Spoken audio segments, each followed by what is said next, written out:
ओम ज्ञानतिमिरान्धस्य ज्ञानञ्जनशलाकया चक्षुरुन्मिलितं येन तस्मै श्रीगुरवे नमः। नमो विष्णुपादाय कृष्णप्रेष्ठाय भूतले श्रीमते भक्तिवेदान्तस्वामिन्निति नामिने। नमस्ते सारस्वतीदेवे गौरवाणी प्रचारिणे निर्विशेषशून्यवादी पाश्चात्यदेशतारिणे नित्यानंद नमस्तुभ्यं प्रेमानंदप्रदायिने कलौ कल्मषनाशाय जानवापतये नमः। नमो महावदन्याय कृष्ण प्रेम प्रदायते कृष्णाय कृष्ण चैतन्य नामने गौरतुसे नमः। जय श्री कृष्ण चैतन्य प्रभु नित्यानंद श्री अद्वैत गदाधर शिवासादि गौर भक्त वृंदा। हरे Krishna Krishna Krishna Hare Hare Hare Ram Ram Ram Hare Hare. Hare Krishna. So we welcome everyone for today's discussion on Srimad Bhagavad Gita.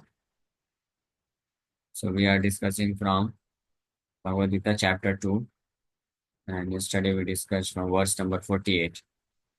Yogistha Guru Karmani Sangam Tyaktva Dhananjaya Siddhi Siddhyo Samo Bhutva Samatvam Yoga Uchyate. So Lord Krishna instructed in these verses, last few verses, that Arjuna should act uh, while being situated in yoga. Yoga means in connection with the Supreme Lord. Yoga is Kuru Karmani. One should perform his activities while being situated in yoga, means in Krishna consciousness. So in this way, when one performs his activities in Krishna consciousness, then he is free from attachment, free from uh, the effect, harmful effect, consequences of the results, whether in success or failure, he is equipoised. That is perfect form of yoga. And at the same time, the second thing, now in today's verse, Krishna is uh, uh, instructing Arjuna to avoid the opposite kinds of actions. So in a spiritual life, these both the things are very important. Do's and don'ts. Do's means what we are supposed to do, follow the rules, and don'ts means regulations. So rules are uh, to chant 16 rounds every day minimum, to come in the association of devotees, to study, read Gita, Bhagavatam, and hear about Krishna. So these are the do's which we need to follow in order to become Krishna conscious. So our activities should be molded in such a way that we can always remain in the association of the Supreme Lord. We can always remain in connection with the Supreme Lord. This is called do's. But only this is not sufficient, because until unless one frees oneself from prohibited activities, his pure consciousness, pure Krishna consciousness will always be obstructed. Just like when a river is flowing. So for the proper flow of a river, a large quantity of water is required, and at the same time there must not be any obstacles in front of the river. Otherwise, the flow will not be nice. Similarly, if we want our Krishna consciousness to flow like Mother Ganga flows towards ocean, just like Kunti Maharani, she also prayed to Lord Krishna that, my dear Lord Krishna, please, please cut off my ties of affection to Pandavas and Vishnu. To Pandavas also, you cut off the ties of affection, and towards Vrishnis also, Vrishni, towards her maternal relationships, and towards her this Pandavas, brothers, her children. So Krishna might object, why it is so? You are my devotee, so what need is there to cut off all other attachments? Just like sometimes such kind of devotee, they ask, why can't I remain connected to Krishna as well as to my material attachments and desires also? Why is it necessary to give up all other attachment? Why can't I practice Krishna consciousness along with maintaining my other attachments? Why is it not possible? Many times, especially youth devotees, they ask like this: can't we just have our material desires fulfilled, and along with that, we can develop Krishna consciousness? But the point is, this will not happen because as long as one is still maintaining some material attachments or is still cultivating desires for sense gratification, his pure form of Krishna consciousness will always be hampering. It will always get obstructed. The obstacles will be there. The same example. Similarly, Kunti Maharani said the same thing. When Lord Krishna told that why you want, you are my devotee, why you want to cut off your ties of affection towards Pandavas? Pandavas are your children. Why you want to do this? Then Kunti Maharani gave this example that my dear Lord, I want my love for you, my Krishna consciousness should flow uh, without any hindrance, like Mother Ganga flows towards the ocean. Then it will be perfect. Otherwise, it will always be disturbing. Similarly, the Lord Krishna, this is recommendation. That's why in our organization in ISKCON, Srila Prabhupada, when he introduced Krishna consciousness movement all over the world, from the beginning of his preaching program, he introduced these two things side by side. One is to chant 16 rounds minimum and associate with devotees, eat Krishna Prasadam, read and hear Bhagavad Gita and Bhagavatam. And parallelly, Srila Prabhupada also introduced follow four regulative principles, give up association of non-devotees, and then do not eat which is not offered to Krishna. So these two things are parallelly introduced by Srila Prabhupada in the beginning itself. Not that after advancing slow, gradually, slow and steady makes one wins the race. This is not our philosophy. Slow and steady wins the race, or can't I maintain material attachment, material desires along with Krishna consciousness? No, we are not followers of such philosophy. There are many people, so-called sadhus, gurus, with all respect to them. We don't want to criticize anybody, but there are such sadhus and gurus in Vaishnava Sampradaya also sometimes.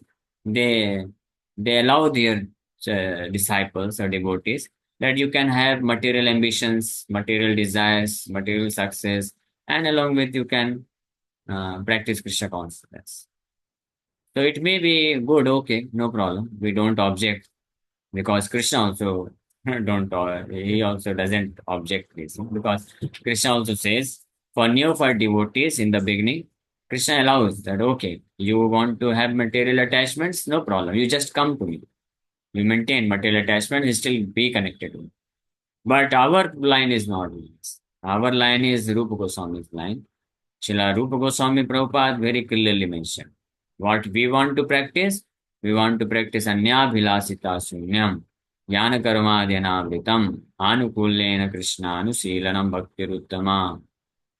We want to give best pleasure to Krishna with no complaint at all. Even if Krishna comes to us and offers us that, my dear devotee, you are so nicely served me, please take these benedictions from me. We will reject it. We'll reject it. We follow in the footsteps of Prahlad Maharaj. We follow in the footsteps of our Gaudiya Vaishnava Acharyas, who rejected everything, all types of sense gratification, not only material, but spiritual also. Even if the Lord comes and offers that I give you liberation from all kinds of miserable situation. Nice offer, no? No, we don't want. Let me always remain in the most miserable situation, my dear Lord. I just want that constant remembrance of your lotus feet, constant opportunity to serve you. We don't want to become free from miseries of life. And not only we don't even want to become free from the ever disturbing nature of mind and senses. Let there be eternal disturbances in our mind. Why to chant Hare Krishna? To become free from disturbances of mind. Uh, Sometimes youth, he feels very lusty. So we say, okay, you chant Hare Krishna.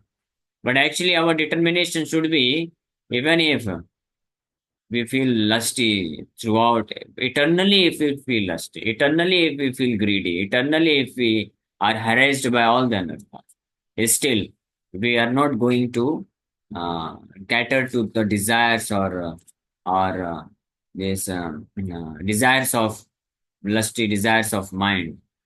We are only going to execute the will of the Supreme Lord, our spiritual master, Srila Prabhupada, and whatever Lord Krishna. That is our determination. Let there be perpetual suffering. Let there be perpetual disturbances, anarthas. But we have no business with all this. We have no business with all this. Why to unnecessary give so much attention to these things? Our business is to just be attached to to follow the instructions of our superiors, the spiritual master, and Lord Krishna. That is our business. We don't want to cultivate these material desires within our heart, but we want to cultivate what our predecessors acharyas say. So that's why our acharyas have very mercifully given to us that we must follow regulatory principles very strictly. No meat eating, no gambling, no intoxication, no illicit sex. These are regulatory principles, and chanting at least 16 rounds, and having association of devotees, avoiding association of non-devotees. These are some do's and don'ts. And Lord Krishna is telling in this particular verse. So this verse number 49, this is the proof. There are many proofs, but this is one proof where Lord Krishna is recommending that we should not only that we have to um, uh, means perform our activities in Krishna consciousness, but at the same time we have to avoid abominable activities. This is what is the meaning of this verse. Durena hi avaram karma. Durena hi avaram karma. Buddhi yoga dhananjaya.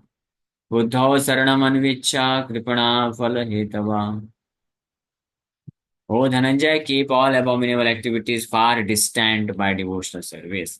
And in that consciousness, surrender unto the Lord. Those who want to enjoy the fruits of their work are misers. Those who want to enjoy the fruits of their work are misers. Kripan, not Brahman. Brahmana means very liberal. Brahmana means who is free from the desire to enjoy the results of his activities. Kripana means miser. Miser means कंजूस बोलते हैं वैसे हिंदी में, but not just it's not just कंजूस. Kripana, Kripana means the one who is too attached uh, too attached to enjoy the results of his activities. One who cannot just sacrifice his results even to the Supreme Lord. They are known as Kripana. Just like there was one disciple of Srila Bhaktisiddhanta Saraswati Thakur Prabhupada. So he was a good fundraiser. So he collected a huge amount of money, and then so much money, but he kept everything in his locker. And even on the request of Srila Bhaktisiddhanta Saraswati Thakur, he was not giving it. He said, "Oh no, I have collected. How can I give it?" So finally, Srila Bhaktisiddhanta, but that was a huge amount of money. He was a brahmachari. So, but finally, Srila Bhaktisiddhanta Saraswati Thakur Prabhupada, in order to save him, he devised a very perfect plan by which he could extract all his money. So, he he organized a very big festival, and the festival was coming in few days, and all the publicity and marketing was done, and so many people are going to attend it. But finally, few days before, Srila Bhaktivedanta Thakur Prabhupada said that we have invited so many VIP people and so many people are going to attend this festival, but because of some reason, Our devotees couldn't raise so much fund, but now we are dependent upon you completely. So then he thought, oh, very reluctantly, he finally gave all the money. So in this way, Srila Bhaktivinoda Thakur Prabhupada is saved him. Otherwise, he would have gotten a huge karma reaction. So this is the condition of people in this world. They become too attached for any material acquisition. People become attached to even these third class things also, not just money. Money is also, of course, third class thing. So people get attached to money, people get attached to followers, people get attached to objects, the resources they use. So this is called Kripana, miser. Miser means that she wants to enjoy the resources or the results of his activities to the last limit of enjoyment, extreme limit of enjoyment. And until unless it is completely finished, she won't give it to anybody else. That is miser. Just like, for example, I don't know whether I should give this example or not. Some of you might mind this, but this is a fact. Suppose if you have some object, something you have in your possession, and you are not using it, you have just kept it with you, thinking that in the future I will use it. In the future I will use it. And if somebody who is actually in need of that object, if you don't give it to him for using, then you are a miser. Simple request अपने पास store करके रखा है और मालूम है he knows that I am not going to use it and after some time this object will be destroyed expire हो जाएगा but still he not distributed to others who are in need it happens with prasadam also. Sometimes somebody gets a lot of prasadam and he keeps it with himself. He is unable to eat it. It is so much. After 2 3 days, when the prasadam is it is decomposing, then he finally takes it out and says, "My dear Prabhu, सबके लिए प्रसादम है महाप्रसाद." जब प्रभु को receive करता है तो इसमें बैड स्मेल क्यों आ रही है? Because I kept it for 3 days. So that is called miserness. So Kripana means his hands are not so free to distribute. He is Kripana. But Brahmana means he is very liberal. He immediately distribute whatever it is. So much so that even if he himself can starve, he himself can just remain without something. But if somebody is in need, he will distribute it. In Bhagavatam, there are many examples for this. So Kripana Phala Hetava. Those who are misers, they are Phalhetava. So why we discussed about this. Now you understood the definition of Kripana. Who is a Kripana and who is a Brahman. Who is a miser and who is intelligent. Brahmana means intelligent and Kripana means miser or foolish. Fool. A fool. So now coming to the point, this Lord Krishna says here that Kripana Phalhetava. So those who are attached to the fruitive results, those who are attached to the results of their activities, they are Kripana. And according to this definition, almost more than 95 or 98% people in this world they fall in the category of Kripana. Very few Brahmana people are there. Very few. So that's why one should not contemplate or calculate too much about the result before performing any activities. The activities, karma, should be performed for the sake of performing the activities. I am duty bound to perform this activity, so let me do it. Not that what will I get? What will I get?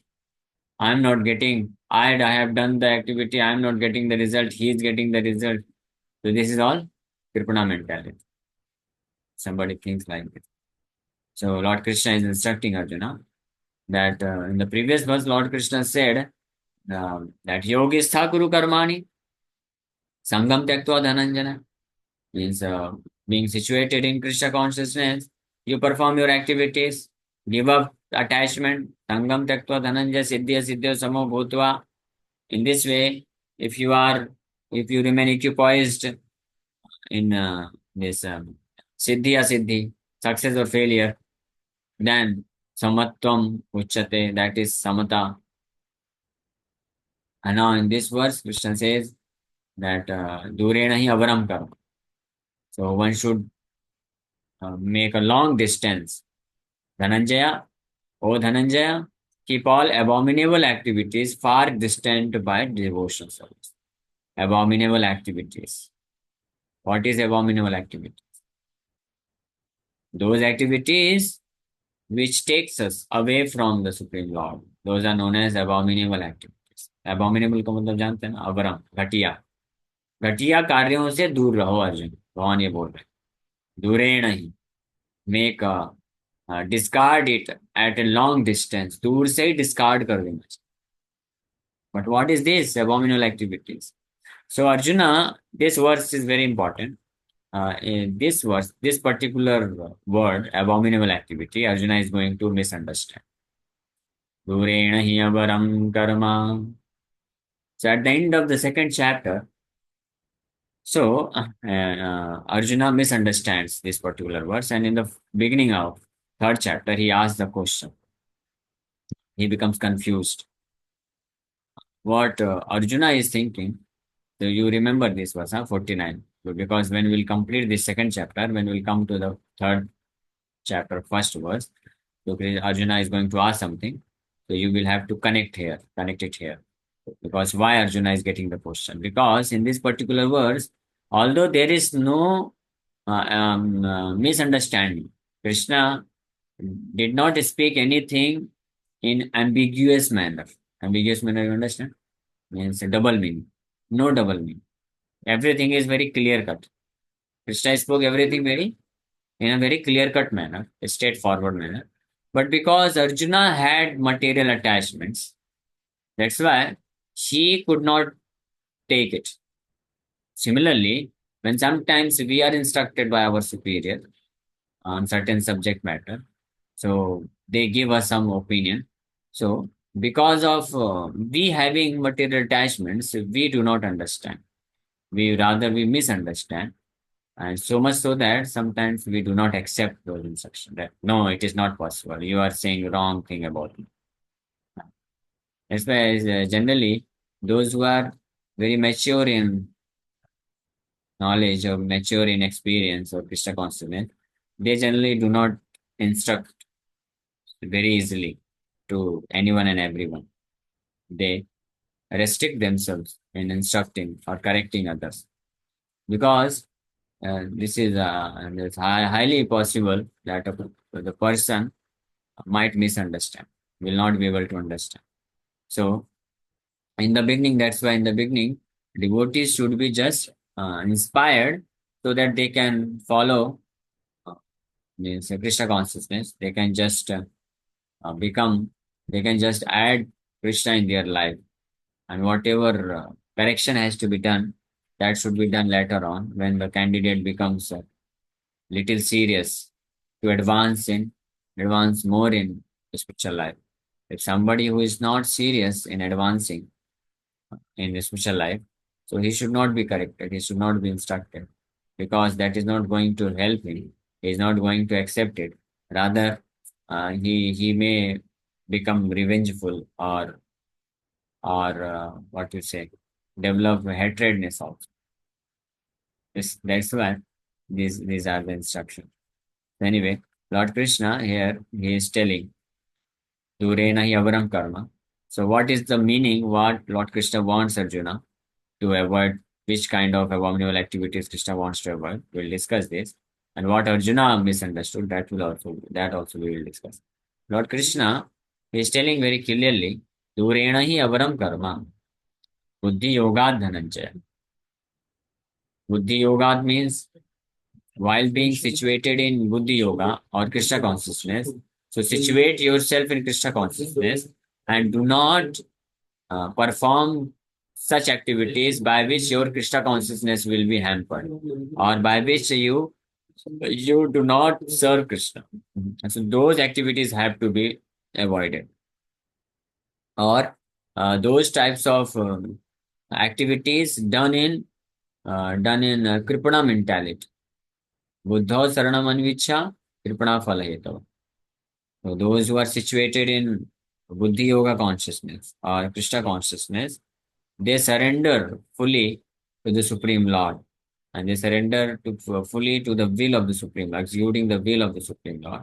And in this way, they always remain away from the avaram karma, abominable activities. They never perform any abominable activities. So avaram karma or abominable activity means to perform such activities by which the Supreme Lord will be displeased, or by which we are unable to become Krishna conscious, or by which we are unable to satisfy the Supreme Lord. Our Krishna consciousness is hampered. Such activities are called avaram karma. And in such activities, uh, sometimes religious activities may also fall in the category of avaram karma, and sometimes so-called abominable activities also may not be actually abominable, just like in here in the case of Arjuna. So Arjuna is thinking fighting and killing one's own relatives and friends is abominable activity, and Krishna is instructing me to not do this. But actually, this is not avaram karma. This is not abominable activity, which Arjuna is thinking. But what Krishna is telling, Krishna is instructing that to not fight in this battle of Kurukshetra, that is abominable activity. Such abominable thought, such abominable action, uh, decision, such an abominable decision not to fight in this battle, that should be given up. Not that the fighting should be given up. Similarly, there can be such cases where uh, uh, the so-called religious activity or spiritual activities may be also counted as avaram karma or abominable activity if any religious activity which takes us away from the path of devotional service to Krishna. That is avaram karma. Just like those religious activities which are performed for elevation to heavenly planets, performed for getting this material benefit, material sense gratification, to fulfill the desires for material sense enjoyment. If somebody performs religious activity, so such kind of religious activities are also comes in the category of avaram karma or abominable activities. On the other hand, the activities performed by a fully Krishna conscious person, a devotee, even though it may externally appear to be material activity, but that is not avaram karma. That is fully Krishna conscious karma, Krishna conscious activity. Uh, just like Srila Prabhupada, he crossed the ocean and went in Western countries, and he introduced Krishna consciousness even to the most fallen people. So, according to the calculation of the Orthodox Brahmin families, these activities performed by Srila Prabhupada, they consider it not good, not uh, good to be do or avaram karma like it. But this is not, it is perfect karma, perfect act. Because the basic principle behind this abominable act, some activities are whether it is abominable or perfect, the principle is whether it is for phala hetava or whether it is for Krishna hetava, for personal sense enjoyment, Indriya Tripti Hetava, if somebody performs these activities, then it is Avaram Karma. If somebody performs any activity, Krishna Hetava, on the order of the superiors, if somebody performs uh, such activities which will be pleasing to the Supreme Lord, which will enhance one's devotional service to Krishna, then that is perfect form of activities. That is free from this this contamination, abominable contamination. That is not abominable activities. So similarly here also, Lord Krishna is telling to Arjuna that you should discard all kinds of abominable activity from a very distance. During just one should remain far distant from such activities, such association, which may hamper our Krishna consciousness. It's not that we come close to those association, those activities which may hamper our Krishna consciousness, and try to make ourselves situate in Krishna consciousness while remaining in such association. That will be a impossible task. So serious devotees are those devotees, those who do not take the risk also, by which their Krishna consciousness may get hampered. So one who is actually okay, time is up. We'll read the purport tomorrow and discuss more about this. Okay, thank you very much. Hare Krishna. Is there any question you can ask? Hare Krishna, Hare Krishna, Krishna Krishna, Hare Hare, Hare Ram.